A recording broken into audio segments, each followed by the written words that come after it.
المرسلين وعلى آله وصحبه أجمعين. سبحانك لا علم لنا إلا ما علمتنا إنك أنت العليم الحكيم ولا حول ولا قوة إلا بالله العلي العظيم. ربنا افتح بيننا وبين قومنا بالحق وأنت خير الفاتحين. ربنا اغفر لنا ذنوبنا وكفر عنا سيئاتنا وتوفنا مع الأبرار. رب يسر ولا تعسر، رب تمم بالخير. أما بعد، Alhamdulillah, hari ini kita masuk hari yang ke-9 boleh, dan malam ini malam 20.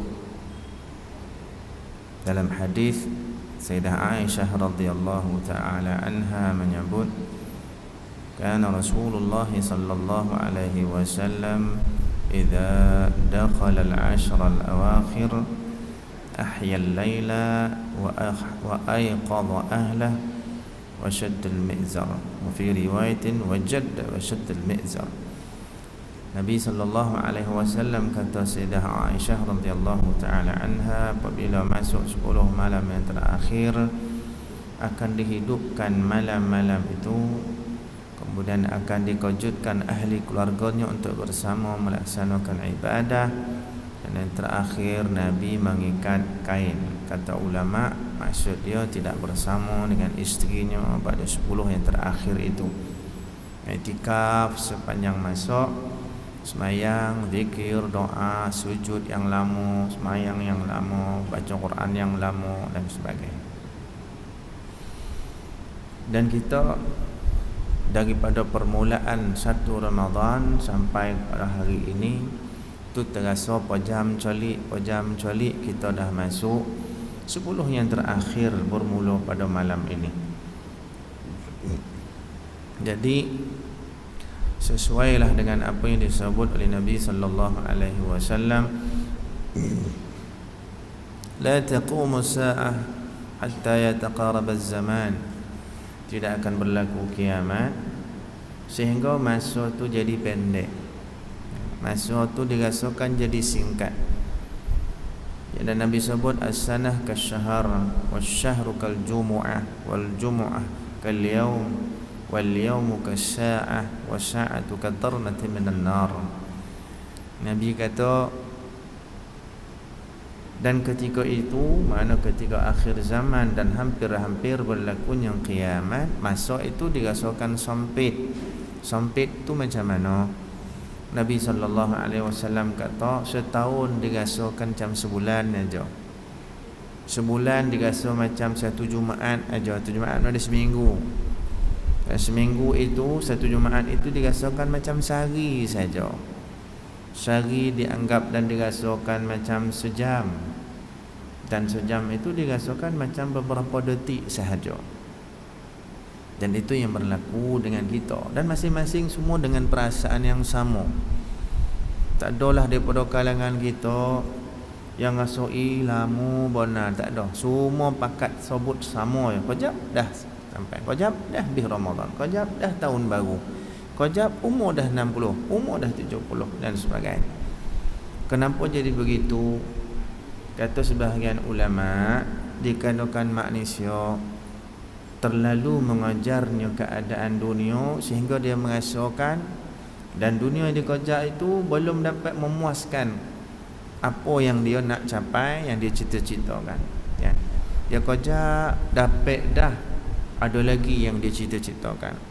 Dah capai dah, ada benda lain yang dia hajatkan. Hajat dapat dah, ada benda baru lain yang dia nak ambil. Dan tak habis-habis. Dan Nabi sebut begitu. Dalam keadaan begitu, tu yang dia rasa, copek bona tak dapat lagi. Padahal yang dia cita-cita tu dapat dah, ada benda lain yang dia cita-citakan belum dapat lagi. Yang tu dia rasa kejap, akhirnya mati. Itu ya. Maka sebab dengan itu Nabi sallallahu alaihi wasallam selalu mengingatkan, kafa bil mauti wa'idhan, memadailah kematian itu menjadi satu peringatan yang baik bagi kamu. Jadi kalau kita rasa kita ni berumur dah, mungkin tak lama boleh mati dah. Perasaan begitu, perasaan orang beriman. Rasa begitu, rasa ada iman dalam hati.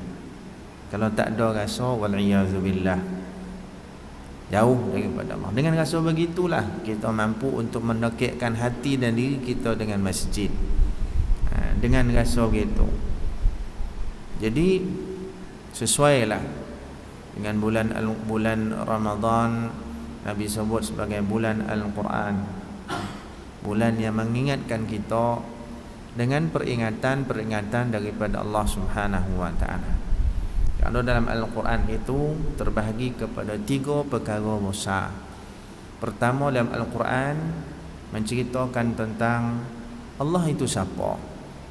Allah itu hebat, Allah maha besar, Allah esa, Allah beri petunjuk pada siapa yang disuka, Allah gitu gini. Kesemuanya itu merujuk kepada maha sempurnanya Allah Subhanahu wa ta'ala. Quran dia bahkan termasuk kitab-kitab yang dulu sama. Dia nak cerita solat Allah Ta'ala turun Quran, aku nak bagi tahu aku ni hebat. Itu satu. Nombor 2, Quran menceritakan ataupun membawa kepada manusia hukum hakam. Itu disebut syariah. Allah wajibkan kita semayang, Allah wajibkan kita puasa, Allah wajibkan kita zakat dan yang seumpama, dengan didetailkan oleh Nabi SAW di dalam hadis-hadis. Dan yang terakhir, nombor 3, bahkan inilah yang paling banyak di dalam Al-Quran. Apa dia? Kisah-kisah dan sejarah-sejarah. Hampir 80% daripada kandungan Quran itu adalah sejarah. Yang lain tu sikit-sikit hukum hakam dan sebagainya. Yang lain baki itu sejarah. Bahkan kalau kita tengok ada sebahagian daripada surah yang panjang-panjang 100% daripada mula sampai habis sejarah. Umpama surah Yusuf, selepas puji Allah Ta'ala, start cerita Nabi Allah Yusuf AS habis. Daripada dia dengan adik-beradik, kemudian ditipu, kemudian dikatakan dibunuh sampai ke Mesir jadi raja cerita. Sampai dia dipertemukan kembali dengan adik-beradik keluarga. Jadi itu sejarah. Itu sejarah orang baik-baik. Ya, sejarah tu ada 2 pula. Sejarah Nabi cerita orang baik, terutama daripada kalangan orang pilihan dia, para Nabi dan Rasul alaihissalatu wassalam. Ada pula sejarah Nabi Allah cerita tentang orang yang penyamun-penyamun ni, yang jahat-jahat ni. Kepala kepada segala orang jahat, Fir'aun. Tu kepala kepada segala orang jahat. Hebat tak hebat jahat Hebat tak hebat laknat Allah Ta'ala atas dia. Allah kata pengajaran yang dia nak buat kepada orang yang hidup lepas ni dengan apa yang dia dah buat pada kau, hai Fir'aun, dan wujudkan jasad kau sampai kiamat. Jahat tak jahat Fir'aun. Laknat Allah Ta'ala tu ternyata depan mata kita, terlihat dengan panca indera kita, mata kita sampai hari ni. Tu jahat manusia, nama Fir'aun. Baru-baru ni pindahan dia kepada rumah yang lebih canggih untuk dia. Allah jadikan dunia ni syurga dia sampai dia mati sampai hari ni. Tapi akhirat tak ada ruang dan tempat yang baik untuk kau. Allah letakkan neraka yang Allah dah janjikan kekal selama-lama untuk dia. Iyadzubillah. Jadi dia dulu, Fir'aun ni duduk dalam muzium. Nama muzium tu Muzium Fir'aun. Dia juga disebut Muzium Qahirah. Saya pernah masuk 2 kali, walaupun Tok Guru tak bagi. Pasal apa? Tak boleh. Saya sebab jadi turis guide masa tu, pelajar sana, kadang-kadang dia cari duit poket, bawa pelancong. Jadi dalam itinerary perlancongan tu, dia ada yang bersifat mesti bawa dan ada bersifat optional. Salah satu yang optional, pergi Muzium Fir'aun ko, pergi dekat tebing Sungai Nil. Kan? Saya prefer, siap bagi tahu jamaah, kita pergi tebing Sungai Nil. Pemandangan yang indah, makanan sedap-sedap. Tuan-tuan haji, tuan hajah ni semua pilih nak pergi tengok Fir'aun, nak ziarah. Macam mana? Awal mana? Masuk pula muzium Firaun, bayar 20 pound. Dalam muzium tu pula ada satu dia panggil apa? Satu tompek, satu ruang yang Firaun ada dalam tu. Itu bayar pula 60 pound. Kan? Muzium tu besar. Bilik yang menyimpan mamia dia tu kecil ya. Adalah 8 ke 10 lah lebih kurang lah. Saya pun tak pasti sebab saya tak pernah masuk situ. Bilik yang menyimpan mamia Firaun, adik-beradik suku sakat ada dalam tu. Masuk dalam tu bilik kecil ya, 60 pound. Muzium besar tu 40 pound ya. Tuan-tuan haji masa tu saya bawa ni ramai lah tuan-tuan haji. Lecturer lah apa, kopiah tak tengah. Bila saya berikan pilihan nak pergi Sungai Nil ada sebut dalam hadis kan. Sungai yang terbaik air yang terbaik keluar, air yang terbaik adalah air yang paling mulia, air yang pernah keluar di colah-colah jari Nabi sallallahu alaihi wasallam. Kemudian nombor 2 ranking air yang terbaik, air daripada telaga Kautsar. Kautsar tu di syurga tu kan. Tapi hebat lagi air yang pernah keluar colah jari Nabi, kerana dia keluar daripada batang tubuh yang paling mulia, yang tak ada tolak bandingnya daripada yang pernah Allah cipta. Allah cipta apa? Allah cipta langit, bumi, matahari dan sebagainya. Allah cipta manusia, malaikat, binatang, jin, syaitan, iblis, semua Allah cipta. Tapi yang paling mulia, paling hebat Nabi sallallahu alaihi wasallam. Jadi apa saja yang terbit daripada dia semua mulia belaka, sehingga yang disebut najis bagi kita suci bagi dia. Kencing dia pernah diminum oleh manusia tanpa sengaja lah, bukan memilih, tak sengaja minum, jadi ubek dan syifa bagi dia. Tu yang najis bagi kita suci bagi Nabi sallallahu alaihi wasallam. Kemudian najis dia macam kita berak lah, tak pernah dilihat oleh mana-mana makhluk. Keluar je tarikh bumi tolan, keluar bumi tolan. Tak ada mana makhluk yang pernah melihat, tak ada. Allah memuliakan Nabi sallallahu alaihi wasallam sampai tahap tu. Allah jadikan Nabi kita Muhammad sallallahu alaihi wasallam tak pernah ada bayang. Disebut oleh Imam Qadhi Iyad rahimahullahu taala di dalam kitab Asy-Syifa bi ta'rifi huquqil Mustafa sallallahu alaihi wasallam. Kenapa Nabi tak ada bayang? 2 sebab paling utama. Pertama, Nabi bayang itu dia duduk dekat bawah, setiap bayang ni duduk kat bumi. Bila ada cahaya ada bayang bawah. Allah luputkan bayang bagi Nabi. Kenapa? Kerana bawah tu tempat tak elok. Nabi kedudukan dan makamnya tinggi, bawah tak elok. Duduk bawah bayang tu sampai Allah pelihara macam tu. Kerana bayang kalau duduk bawah mungkin dipijak-pijak oleh makhluk, tak kiralah manusia ke binatang ke, sampai macam tu Allah muliakan Nabi. Ditakdirkan bayang tu kerana takut bayang tu dipijak-pijak oleh makhluk yang lain. Bayang aja. Itu disebut oleh Imam Qadhi Iyad rahimahullah. Kedua, kenapa dia tak ada bayang? Kerana Nabi pernah berdoa kepada Allah, Allahumma ja'alni nura, ya Allah jadikan aku cahaya. Matahari itu sifat cahaya, Nabi cahaya. Cahaya Nabi jauh lebih hebat daripada cahaya matahari. Cahaya bertemu cahaya, tak ada bayang. Jadi Nabi sallallahu alaihi wasallam dengan cerita-cerita kemuliaan, dan Quran itu cerita sejarah. Syariat yang dibawa dari Nabi sallallahu alaihi wasallam yang sampai pada kita hari ini, umpama salat, puasa dan sebagainya, semua itu berlatar belakangkan sejarah. Kita dapat semayang ni yang 5 waktu setiap hari sehari semalam ni, yang Nabi sallallahu alaihi wasallam sebut 2 keadaan manusia tidak akan ditolak doanya kalau dia minta dan berdoa ketika itu. 2 keadaan tu apa?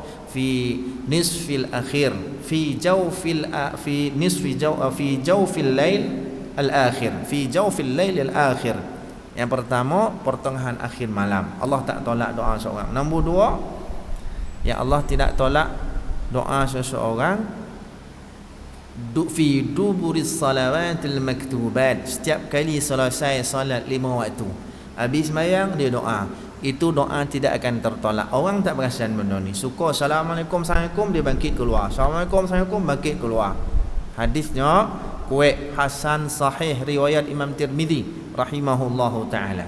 Kadang-kadang kita sebut benda tu bukan nak belagak, tidak. Kadang-kadang manusia ni pertikaian macam-macam. Hadis yang kau sebut tu benar, dhaif ke sahih? Masalah. Dia bukan nak terima, dia tak tanya dulu. Ya tak salah tanya. Tapi kadang-kadang seolah-olah kita ni bawa hadis maudhu', hadis palsu, pada hadis sendiri pun tidak pasti. Kan? Jadi Nabi sebut setiap kali sembahyang 5 waktu itu di antara doa yang tidak tertolak di sisi Allah Subhanahu wa taala. Baik. Nabi SAW dapatkan sembahyang ketika apa? Peristiwa Isra dan Mi'raj. Isra yang pertama perjalanan bumi, Mi'raj perjalanan langit. Itu sejarah. Sembahyang itu yang jadi syariat Nabi kita Muhammad sallallahu alaihi wasallam yang diamal oleh umat sampai kita hari ini sampai kiamat, itulah terbelakangnya sejarah. Sebab tu lebih kurang 80% daripada Al-Quran itu ceritanya sejarah. Dan Allah Ta'ala simpulkan dalam satu ayat, fa'tabiru ya ulil albab, ambil i'tibar, ambil pengajaran wahai orang berakal. Allah jadikan kita ni lebih dan mulia berbanding makhluk yang lain kerana Allah beri kita akal. Itu yang paling mahal sekali, yang kadang-kadang kita tak berapa nak menilai mahalnya kurniaan Allah Ta'ala. Kan? Macam umur kita lah, masuk mahal sebenarnya, tapi kita tak rasa. Sekali dah kita tempuh, nak patah balik tak boleh dah. Nabi SAW sebut, lan tarja'al ayyam allati qad madat, tidak akan pernah kembali. Lan tarja'al ayyam, tak akan pernah kembali hari-hari yang telah kau tinggalkan. Selama-lama kau tak boleh patah balik. Dan Nabi SAW peringatkan, ni'matan maghbunun fihima kathirun minan nas, dua nikmat daripada Allah Subhanahu wa taala yang selalu, bahkan kebanyakan manusia mensia-siakannya. Apa dia dua nikmat tu? As-sihhatu wal faragh, nikmat sihat dan nikmat masa lapang. Masa tu dibiar macam tu. Beruntunglah orang macam tuan-tuan haji, masa-masa tu ya, walaupun kita ni kadang-kadang ada ya burak-burak tapi paling tidak kita tahu nak meletak diri kita masa-masa yang terbaik untuk kita duduk bersama dengan hati kita tu dengan Allah saja. Masjid, i'tikaf, sembahyang pastikan berjamaah. Berapa ramai orang merasakan jamaah salat itu satu benda yang sangat mahal. Satu, jadi 3 benda di situ. Benda yang paling mahal bagi umat ni, tak dapat umat lain dah.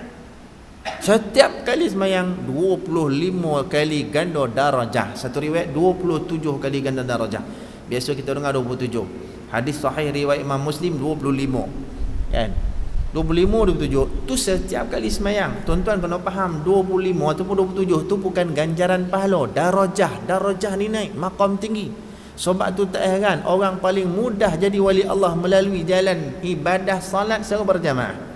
Setiap kali sembahyang naik darajah, setiap kali sembahyang naik darajah tinggi insya-Allah taala. Itu kalau orang tahu dan mampu untuk menilai mahalnya salat jamaah. Itu satu. Nombor 2, tidak ada satu sunnah yang terbesar yang Nabi tinggalkan untuk umat yang di antaranya kita kata top 3 lah salat jamaah. Dan sehingga ada sebahagian ulama yang mewajibkan solat berjamaah. Dan terakhir nombor 3, Nabi beri ancaman pula, mengancam yang kalau kita tidak solat berjamaah kita dikuasai oleh syaitan. Kan? Ma min thalathatin fi qaryatin an aw badwin, ada 3 orang dalam satu tempat, kan, tak kisahlah kampung ke apa ke, ada 3 orang. La tuqamu fihi al-jamaah, la tuqamu fiha al-jamaah, yang tidak dibuat salat berjamaah. Padahal ada 2 orang, ada 3 orang, sekurang-kurang 2 orang, seorang makmum, seorang imam, seorang makmum. Tempat tu tak buat salat jamaah, istahwadha alaihim syaitan. Syaitan sungguh telah menguasai mereka ketika tu. 3 orang ya, tak ramai. Ini kita berapa biji rumah ni, berapa ratus rumah ada ni. Kita dah bangga dah kalau masjid macam ni apa noh ramai dah ni. Padahal 10 kali ganda lagi yang tak datang. Nabi beri ancaman, istahwadha alaihimus syaitan, mereka telah dikuasai oleh syaitan. Tetapi Allah uji, syaitan tu tak nampak dek mata. Kalau nampak dek mata, syaitan itu sungguh tengok dek mata kita, dia telah menguasai kita, tak ada orang yang tak datang masjid. Mesti datang punya. Pak syaitan tu satu yang kita simpulkan, syaitan nak buat apa kat kita. Kita bukan takut kerana mungkin raman rupa bentuk rupa, tak. Tapi kita paling takut bila duduk dengan kita, dia bawa kita pergi mana? Neraka selama-lama. Itu yang paling takut sekali. Kalau nampak ada kita, tahu nampak, bila nampak tahulah dia buat apa kat kita untuk pastikan kita duduk dalam neraka. Tak ada seorang pun tak datang masjid untuk solat jamaah. Semua akan datang. Masjid ni tak cukup setingkat, kerana ada 5 tingkat mungkin, sebab nak menampung semua tempat yang ada ni, semua orang yang ada ni. Dan Nabi beri ancaman, kita akan dikuasai oleh syaitan. Bila dah dikuasai oleh syaitan, sekelumit kebaikan pun tak akan ada dalam hidup kita. Walaupun duit kita banyak, cukup kan, sihat tak ada masalah. Kalau cerita sehat, orang yang paling sehat yang Allah Ta'ala pernah beri pada manusia yang hidup daripada Nabi Adam AS sampai kiamat, siapa manusia yang pernah Allah Ta'ala beri paling sehat, tak pernah sakit-sakit seumur hidup sampai dia mati? Fir'aun namanya. Nak cerita orang paling sehat lah, Fir'aun yang paling Allah laknat sekali, itulah manusia tak pernah sakit Allah buat, sehingga dia mengaku Tuhan lah. Kenapa dia mengaku Tuhan? Sebab dia tak pernah sakit. Kerana cerita orang paling kaya, tak pernah manusia wujud atas muka bumi ni yang paling kaya daripada Qarun. Tak ada. Allah cerita, Nabi cerita tu. Tapi siapa dia? Orang terlaknat. Siapa orang paling berkuasa? Patah balik, Fir'aun. Kan? Siapa lagi orang paling hebat daripada habuan-habuan dunia? Tak ada. Banyak yang terlaknat insya-Allah Ta'ala. Jadi sebab itu jamaah benda yang sangat-sangat penting. Hanya orang yang tahu dan rasa mahalnya nilai salat berjamaah yang akan merabut benda tu. Bila dengar Allahu Akbar, Allahu Akbar, sama ada dia tengah naik basikal, tengah bawa kereta, tengah jalan kaki, duduk kedai kopi, mesti dia takkan selesa. Malam pek dah dengar Allahu Akbar, Allahu Akbar. Malam pek deh, mana tuju surau, masjid ataupun mana-mana tempat yang pasti ada salat jamaah, situ dituju.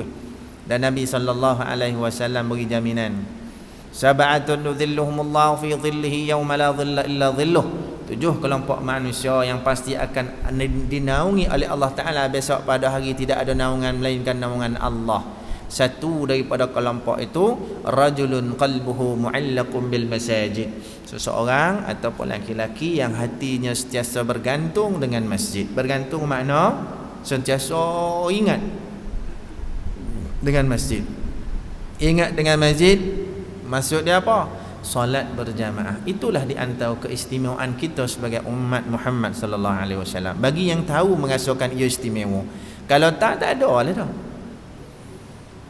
Baik, Rasulullah sallallahu alaihi wasallam bersabda ketika ditanya oleh Abu Dzar Al-Ghifari radhiyallahu taala anhu, "Ya Rasulullah, awsini."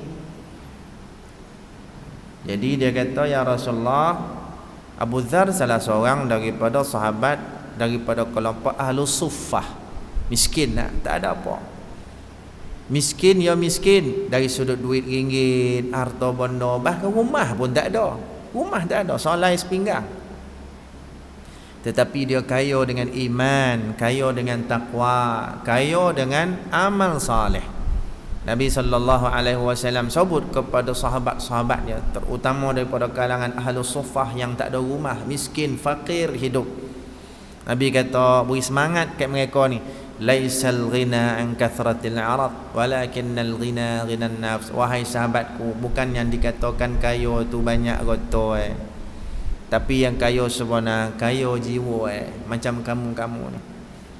Abu Dzar Al-Ghifari radhiyallahu taala anhu tanya, "Ya Rasulullah, beri nasihat pada aku, ausini, berilah pesan pada aku yang baik-baik yang dan boleh amal."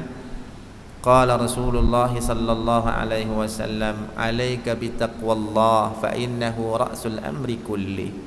Dia kata, wahai Abu Dzar, hendaklah kamu bertakwa kepada Allah, kerana itulah pintu kepada segala bentuk kebaikan, punca kepada segala kebaikan. Takwa. Apa dia takwa? Sayyidina Ali karramallahu wajhah wa radhiyallahu ta'ala anhu ardah pernah ditanya tentang apa dia taqwa. Dia jawab, at-taqwa khaufun minal jalil wal 'amalu bit tanzil wal qana'atu bil qalil wal isti'dadu li yaumir rahil. Dia kata yang dikatakan taqwa khaufun minal jalil, takut kepada Allah yang maha mulia. Nombor dua, wal amalu bit tanzil, dan beramal dengan Quran yang diturunkan oleh Allah kepada kita melalui Nabi kita Muhammad sallallahu alaihi wasallam. Yang ketiga, merasa cukup dengan yang sedikit. Sedikit tu bukan makna tak ada langsung. Sikit tu kadang-kadang banyak bagi kita, tapi di sisi Allah apa saja nama dunia tu tak ada banyak, sikit ya, dan bentuk sementara. Dan redalah dengan sedikit yang Allah Taala bagi. Kalau sedikit tu memang sedikit bagi kita, kita reda. Kalau yang sedikit tu tapi banyak bagi kita, syukur. Dan di antara tanda syukur kita, makin bertambah ibadah kita kepada Allah, makin banyak sujudnya kita kepada Allah, dan makin bagus sedekahnya, mengeluarkan kembali nikmat harta dan duit yang Allah bagi pada kita, jalan dia balik. Dan yang terakhir, wal isti'dadu li yaumir rahil, dan bersedia dalam menempuh hari mati. Bersedia tu cari bakar. Itu nombor satu. Dia kata, hendaklah kamu bertakwa kepada Allah, Abu Dzar, kerana dia merupakan punca kepada segala bentuk kebaikan. Maka kata Abu Dzar Al-Ghifari radhiyallahu taala anhu, ya Rasulullah, zidni, tambah lagi ya Rasulullah, ada lagi pesan lain, ini hebat dah, dan buat insya-Allah, tambah lagi yang lain. Nabi pun menyahut, Nabi pun melayan. Nabi kata apa?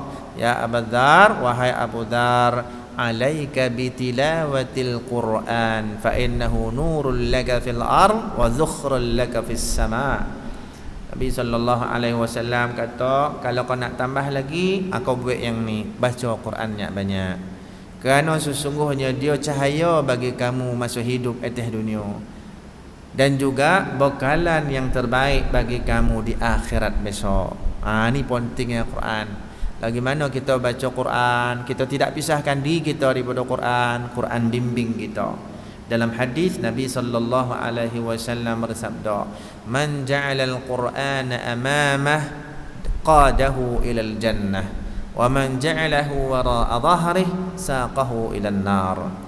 Nabi kata, barang siapa yang menjadikan Quran duduk depan dia, Quran akan pandu dia ke syurga. Tapi sebaliknya, barang siapa yang menjadikan Quran duduk belakang dia, Quran akan heret dia ke neraka. Wal'iyadzubillah. Jadi Quran itu dua, dia berperanan pada kita sama ada bentuk baik dan mulia ataupun sebaliknya. Nabi sebut dalam hadis yang lain, Nabi kata, rubba qari'il lil Quran wal Quranu yal'anu. Berapa ramai orang baca Quran sedangkan Quran melaknat dia kembali. Jadi Quran itu ada sifat memburukkan pembaca. Sifat pembaca itu ada sebab lah. Antara yang disebut oleh ulama, kenapa orang baca Quran dilaknat, dia Quran kembali, kerana dia baca tapi tidak bersikap seperti mana disebut dalam Quran. Dia baca Quran tetapi dia sendiri menentang Quran. Quran tu Nabi kata tak lepas daripada tokat. Hanya baca saja maksud ni. Nabi kata berapa ramai baca Quran, Quran tak lepas pun daripada kerongkong. Maksud apa? Quran tu pada baca lidah aja, tapi tak turun ke hati. Tak ramai Quran ni sebenarnya. Baca mangsadap, masuk musabaqah musatu. Musabaqah musatu contoh, kan? So musabaqah musatu punyalah sadap baca tapi tak turun ke hati. Seronok Quran ni tak ada. Quran pun bukan sekat tu, Quran dikomplain ni. Apa potong tangan mana sesuai? Ya, dan tahu dalam Quran dan baca Quran, tapi zaman sekarang mana sesuai? Habis. Contoh Quran laknat dia balik. Wal iyadu billah. Jadi kita kena hati-hati. Kan? Dan Nabi SAW pesan, hendaklah kamu baca Quran. Karena Quran jadi cahaya bagi kamu hidup dunia, pandu kita. Kan? Dan Quran ini akan jadi satu bentuk kemuliaan yang dimulia oleh Quran.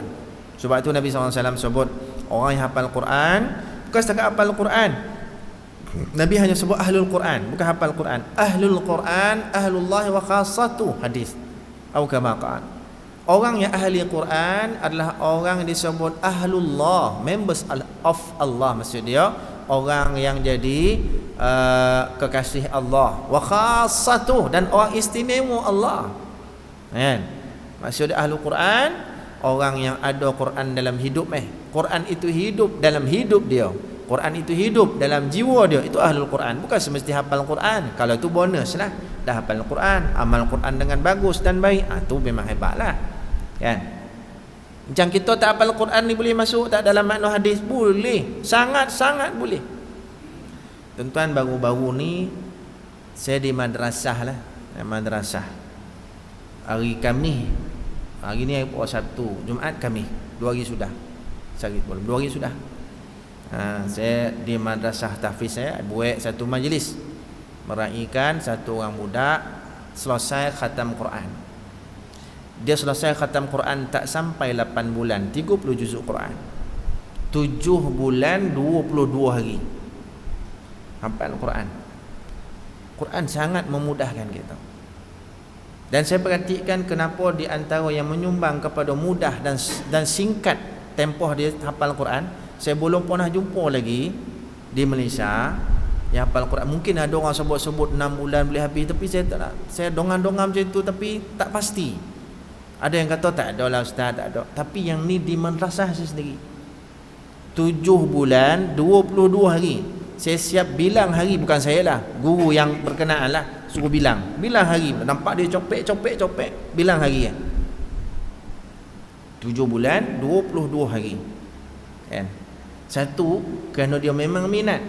Bapa dia sendiri cerita nak bawa ke sekolah, dia bukan orang yang tak cerdik. Boleh pergi sekolah-sekolah yang bagus ni, asrama penuh, tak nak. Dia minat dengan Quran, nak ngapal dia minat. Bapa minat, mak minat, tu yang menyumbang. Nabi SAW kata, al-waladu yuladu 'ala al-fitrah fa abawahu yuhawidani aw yunassirani aw yumajjisani. Anak tu lahir elok bersih, maka apaklah yang membentuk dia, mengacukan dia ikut acuan apa? Acuan Yahudi, Nasrani, Majusi. Pilih. Kalau dia pilih acuan agama, ni. Nombor 2, Allah Subhanahu wa taala sebut dalam Quran, wa laqad yassarnal qur'ana lidzikri fahal min muddakir. Sesungguhnya telah kami permudahkan Quran itu lidzikri, untuk diingat. Kan? Itu diingat. Kalau kita minat dia tu sepenuh daripada Quran akan bertindak balas. Dia akan mudahkan kita. Kalau kita rasa payah nak baca Quran, cuba belajar bersungguh, kita nak boleh baca elok Quran, dia akan permudahkan kita. Seolah-olah Quran tu akan bertindak, dimudah untuk kita. Saya ada satu orang belajar Quran dengan saya, start daripada qiraati. Start daripada qiraati, abata, tabasa, asar, ngato, ngangok, semua ada. Baca yang tu naik Quran lebih kurang 2 tahun lah, 2 tahun. Lama lah juga, 2 tahun. Tak sampai 2 tahun, setahun lebih macam tu yang. Bukan setakat boleh baca Quran. Saya kata sama dia, kau dah boleh ngajar Quran dah. Tuan-tuan tengok. Tapi kesungguhannya luar biasa. Kita latih, dia tak latih. Tu Quran memudahkan dia. Guru saya, nama dia, antara guru Quran saya, nama dia Syekh Muhammad Nur bin Musa, daripada Terengganu. Kan? Dia ni ngajar Quran taklah lama, dia ngajar masa saya belajar di Terengganu dululah, kan. Jadi dia ngajar, dan dalam kelas dia ngajar disebutlah dia ni orangnya tawaduk, tuan-tuan. Selalu ikut tabligh ni. Saya nampak bacaan dia bagus, kan. Hebat bacaan ni. Sebab tu saya pergi belajar dengan dia. Dia bercerita. Dia kata ada satu orang tua belajar Quran. Dia belajar ni lepas pencen. Pencen kalau sekarang 60 rasa dulu mungkin 55 lah. Ambil yang dulu 55 ni. Kan? Ada ke 50 pencen? Tak ada kan? 55. Kecuali kalau askar polis dia pencen awal tu dia cerita lain lah. Kan? 55 pencen baru dia konsisten istiqamah baca Quran setiap hari. Guru saya khabar, dia baca setiap hari sambil-sambil dia minat menghafal Quran. Tapi masa muda tak ada masa nak ngapal. Belajar, naik universiti semua, kau ada keluarga, kojo sampailah cita-cita nak ngapal ni dimulakan lepas pencen, tapi tetap simpan cita-cita. Lepas pencen start je. Tapi dia baca, lepas 10 tahun hafal Quran. Kalau 55 campur 10 65 tahun, tempoh 10 tahun baca Quran, hafal 30 juzuk Quran. Bagi kita fikir dah tua dah, kan? Dah tua dah, tak mampu nak mengingat dah. Virus dalam kepala, kan? Virus ni bila berkorang lebih sikit dia hang, lebih kurang lah dalam kuliah. Nak tengok orang-orang yang puan ni kalau hang masa bila dia tak korak, hang dah tu. Tu virus hang dah, kan? Jadi yang macam tu payah nak menghafal bagi kita. Tapi kalau kehendak kita tinggi, disusuli dengan kesungguhan usaha yang tak pernah jamu, Allah kata walaqad yassarnal qur'ana lidzikr, kami permudahkan Quran untuk diingat. Tapi dalam tu dah ada ujian maleh, ujian jamu, macam-macam ujian kodak-kodak rumah kata, bang tolong bagi tomatu, baru sebagi hafal. Contoh tu ujian lah kau. Kalau pula umur 65 cucu dah 2 boleh, cucu pula berselirat sampai tu ujian. Tapi macam mana Allah Ta'ala bantu dia menempuh ujian, tu cara dia lah. Tapi yang penting berjaya dia hafal 30 juzuk dalam tempoh lebih kurang 10 tahun. Dalam tempoh tak lama lepas tu Allah jemput bawa 30 juzuk Quran. Daripada cita-cita muda tak mampu nak dilaksanakan, sampai Allah beri ruang masa, tak apa, daripada muda dulu cita-cita kau tak pernah padam, dan bagi umur kau sakit baki ni dia hafal Allah Ta'ala bagi, dan dia bawa Quran masuk dalam kubur 30 juzuk. Quran akan jadi pensyafaat bagi dia. Allah permudahkan. Tu cerita Quran, dia tak ada benda tu ya. Yang kita nampak kita payah nak hafal Quran, tak apa, baca Quran, baca, kan? Tak dapat kita baca sejuzuk sehari, baca separuh, 5 lai. Tak dapat separuh, baca 3 lai. Tak dapat 3, 2. Tak dapat 2 solai. Tak dapat solai semuka. Tak dapat semuka setengah. Tak dapat setengah, robui. Tak dapat nak buat apa dah, kan? Itu ialah cerita. Jadi biar ada hubungan kita dengan Al-Quran, hidup kita akan sentiasa diberkati oleh Allah Subhanahu wa taala. Yang penting ada satu hadis Nabi sallallahu alaihi wasallam bersabda, ada kaitan dengan kita di bulan Ramadan.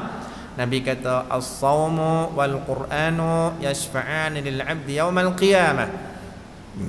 Nabi kata puasa dan Al-Quran kedua-duanya akan memberi syafaat kepada Tuhan dia besok di yaumil qiyamah. Puasa itu akan, kata ulama mensyarahkan hadis, puasa itu akan berbentuk seperti mana bentuk manusia yang sangat cantik, beri syafaat kepada yang puasa besok di yaumil qiyamah. Quran pun sama, dia akan beri syafaat pada kita besok di yaumil qiyamah. Apa disebut dia puasa? Wa qala as-shaum rabbi tada. Berkatalah puasa ketika itu, berbentuk dia pun bercakap, disebut ke Allah Ta'ala, wahai Tuhanku, mana'tuhu at-ta'am wasyarab. Wahai Tuhanku, dia sebabkan akulah dia tak makan, dia tak minum, dia menahan diri daripada kehendak nafsu syahwah dia, maka berilah ruang kepadaku untuk berisyafaat pada dia. Wa qala al-Qur'anu, maka berkata pula Al-Quran, rabbi, wahai Tuhanku, mana'tuhun nauma bil-lail, dia sebabkan aku dia tak tidur malam, dia baca aku bulan puasa, tiap-tiap malam baca sampai tertongkah dia tidur. Bukan tak tidur langsung, waktu kebiasaan dia tidur, dia tak tidur. Kalau biasa aku 10 dia tidur, tak, dia bantai baca aku sampai aku 1, aku 2 boleh, patut dia tidur dah, dia tongkah diri daripada tidur kerana membaca aku. Ya Allah, beri ruang kepadaku untuk beri syafaat pada dia. Fayashfa'an. Allah pun bagi. Wahai puasa, silakan beri kepada tuan diri punya puasa. Wahai Quran, berikan syafaat kepada yang membaca engkau. Macam tu cerita besok di yaumil qiyamah. Mudah-mudahan kita sentiasa merapat dan menghampirkan diri kita kepada Allah melalui bacaan-bacaan kalamnya, bacaan-bacaan Al-Quran. Mudah-mudahan Quran juga memberi antara pensyafaat kepada kita besok di yaumil qiyamah, di samping memberi nilai keberkatan dalam hidup kita di dunia, insya-Allah. Jadilah tuan-tuan, mudah-mudahan bagi manfaat pada kita semua, yang baik daripada Allah, kurang daripada kalamah diri saya sendiri. Sallallahu alaihi sayyidina maulana Muhammad wa ala alihi wa sahbihi wa baraka wa sallam. Subhanakallahumma bihamdika asyhadu an la ilaha illa anta nastaghfiruka wa natubu ilaik. Allahumma arina al-haqqa haqqan warzuqna ittiba'ah wa arina al-batila batilan warzuqna ijtinabah. Allahumma faqqihna fid din wa 'allimna at-ta'wil. Allahumma rabbana zidna 'ilma warzuqna fahma. اللهم اجعل جمعنا هذا جمعا مرحوما وتفرقنا من بعده تفرقا معصوما وصلى الله على سيدنا مولانا محمد وعلى آله وصحبه وبارك وسلم والحمد لله رب العالمين. السلام عليكم ورحمة الله.